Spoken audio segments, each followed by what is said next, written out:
Kwesi Chum started Multimedia Group with Joy FM, the first commercial private radio station hitting the airwaves. 25 years ago, this person was a freshman at KNUST, fresh out of Mfantsiman Girls. She was ready to take on the world, just like Joy FM. So as many Ghanaians share their experience of this brand and what it has done and how it has impacted their lives, we thought we'd take the opportunity to find out how the Second Lady of the Republic of Ghana experienced joy from its very beginning. Madam, thank you so much for having us. Thank you for having me. It's a pleasure. Now, I mean, it's been 25 years. A silver jubilee is one that quite often is an opportunity to look back and take stock and so forth. I wonder if you remember the first time you listened to Joy, or what is your first memory of Joy? Oh, that's too many years ago. But let me start by saying 25 years ago, I was about to be a freshman. So, oh, right. And that would have been, actually, I shouldn't say, people would guess how long ago I was in school. But yes, it was so refreshing when Joy came on, because we all know what was there before. And it wasn't suited to the young, person. It was a bit stiff. It was boring. It wasn't very exciting for us. And so Joy was such a refreshing welcome, and we loved it. And personally, I had a friend at Joy, so I used to actually come by, and I met a few of the guys there at the time, but that was when I was in university. So I've had a sort of, more than just being a listener, I've had a personal relationship. You're part of the family, right? Yeah, the Joy family, and right on to today, actually. Now, I'm curious. I've got to ask, who were your friends at Joy back then? Oh, friends. There were a few actually, but the on-air personalities at the time, or those who were known at the time, included, I remember I met Sammy B there at the time, and Samens as well, and then a host of others actually. But it was quite nice. So, I mean, tell me about it for you, your friends, the people you spent time with. The fact that there were now options, there was now an option. What did it mean for you in terms of the broadening of your own horizons and access to information at that time? Well, it wasn't as significant because I was much younger. I didn't need that much information, or I didn't think I did. So it was more for the entertainment value, and there were all these hip programs. Don't ask me the details, I don't remember, but all I know is I did enjoy them, and there was a new young vibe that was going on at the time. So that was more it for me at that time. But of course, over the years, as I got older, I got more mature and needed more information. Joy was the natural place to find the information, current affairs, the news, and still the entertainment that we wanted. Yeah. Of course, now that you're playing a prominent role in the nation, how do you think Joy over the 25 years has fared in performing its role as a member of the Fourth Estate? It's interesting, but it's really led the way, I must say.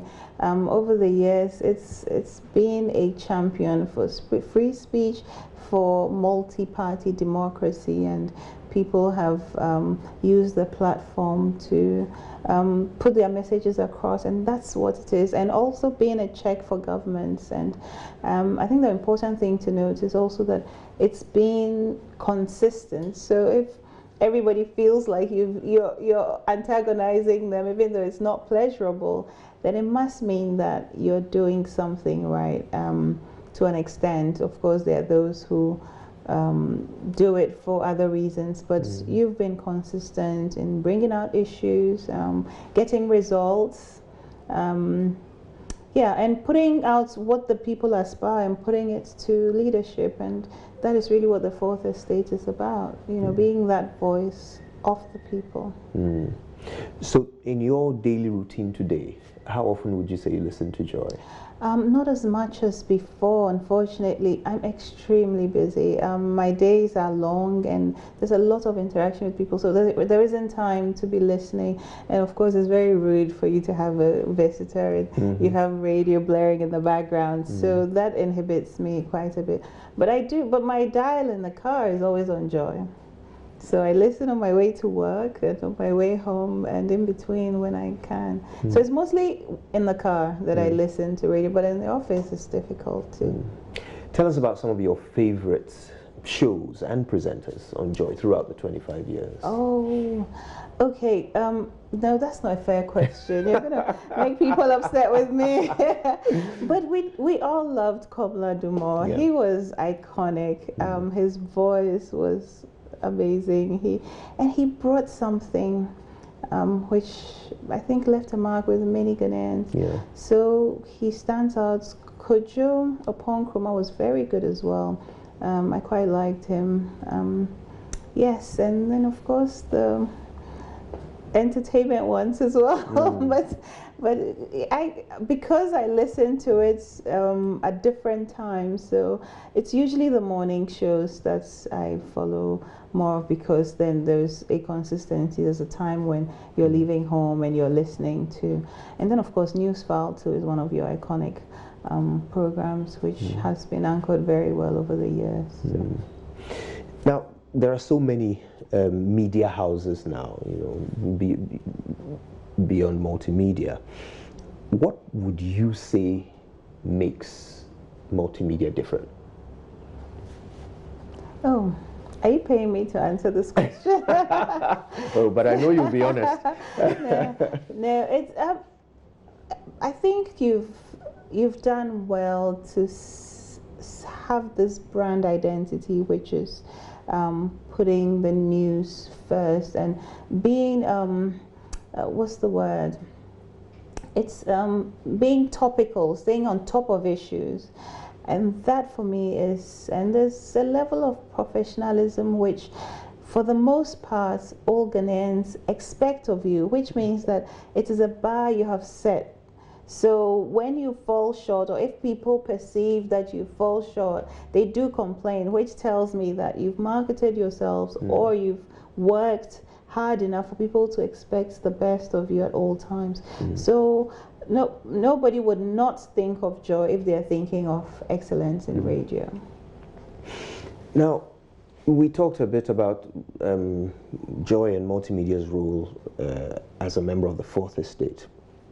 But beyond that, as a stakeholder in nation building, media houses have to have good relationships, or have to have a relationship with government.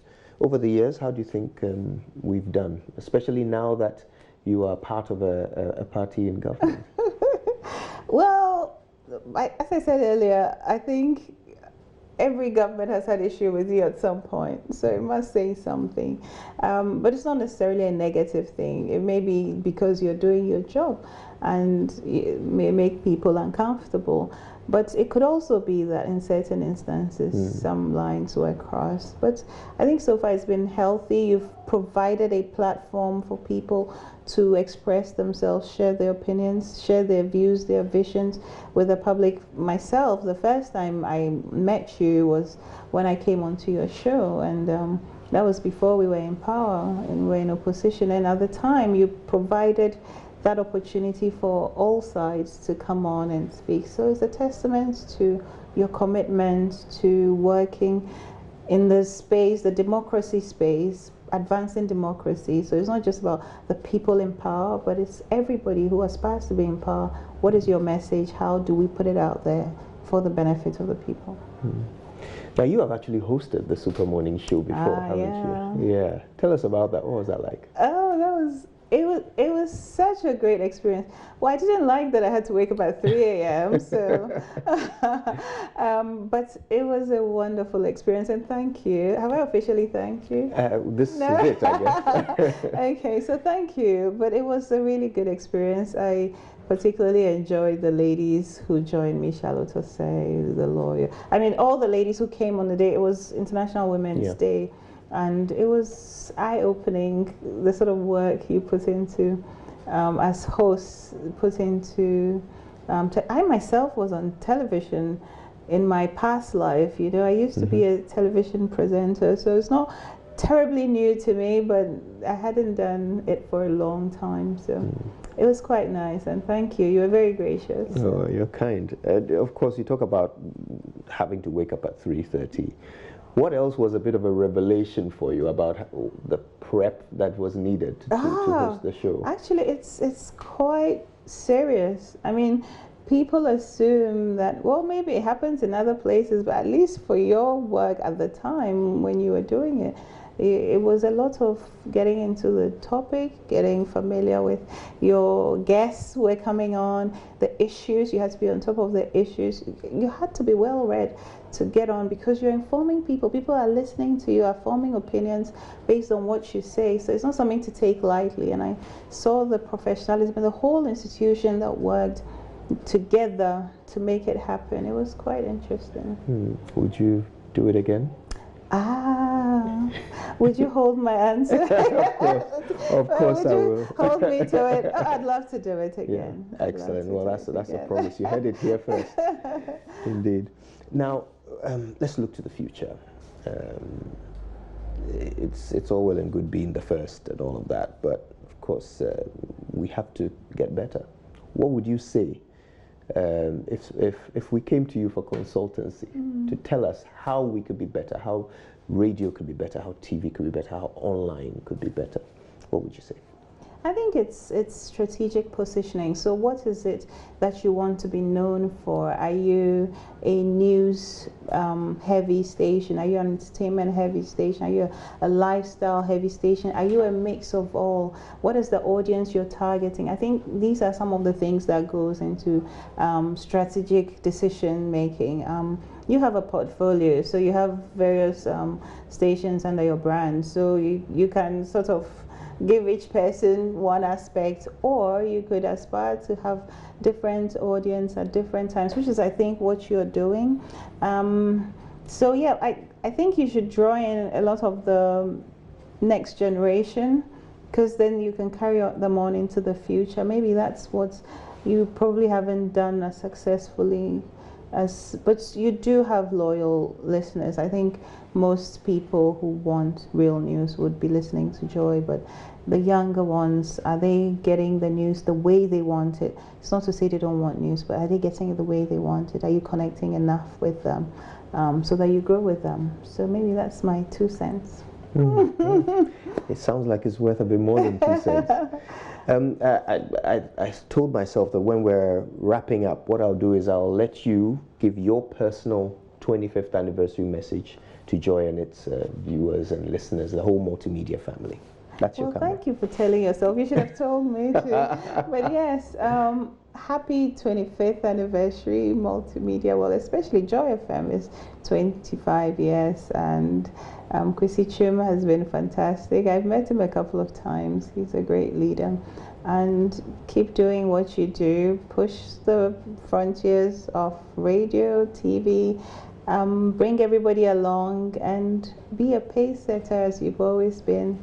And don't relax. You have to work harder so that you keep staying at the top. But we appreciate everything you've done over the years. We've grown up with you, and we hope to stay with you for the years to come. Oh, thank you. That was nice. Thanks very much. And here's to the next 25 years. Definitely. Right? And thank you so much. The pleasure is ours. Yeah.